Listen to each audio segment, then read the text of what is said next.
പുളിക്കക്കടവ് പാലത്തിനു മുകളിലെ ലൈറ്റുകൾ പ്രകാശിക്കാത്തത് അപകടങ്ങൾക്ക് കാരണമാകുമെന്ന് പ്രദേശവാസികൾ.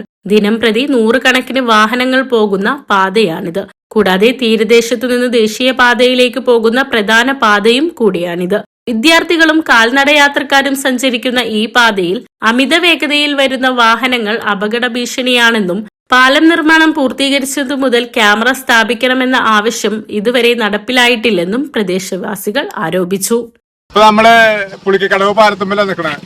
ഇവിടെ എന്ന് വെച്ചാല് പ്രഭാത സവാരിക്ക് ആൾക്കാർ വരും. മാത്രമല്ല സ്കൂൾ കുട്ടികൾ പല അങ്ങോട്ടും ഇങ്ങോട്ടും നടന്നു പോണാണ്. നടന്നു പോകുമ്പോൾ ഈ വാഹനങ്ങൾ യാതൊരു പരിഗണന അവർ കൊടുക്കുന്നില്ല. ഭയങ്കര സ്പീഡും ഓവർടേക്കും നടക്കണത്. അതുകൊണ്ട് അതിനൊന്ന് പരിഗണിക്കുക. അങ്ങനെ പിന്നെ ഇതില് ആൾക്കാർ പ്രഭാത സവാരി രാത്രിയൊക്കെ നടക്കുമ്പോഴും വാഹനങ്ങൾ ഓവർടേക്കും ഭയങ്കര ഇതാണ്. ബസ്സുകളല്ല, സ്വകാര്യ വാഹനങ്ങൾ അങ്ങനെയൊക്കെ പോവുക. അതൊക്കെ ഒന്ന് പരിഗണിക്കുക, നന്നായിരിക്കും.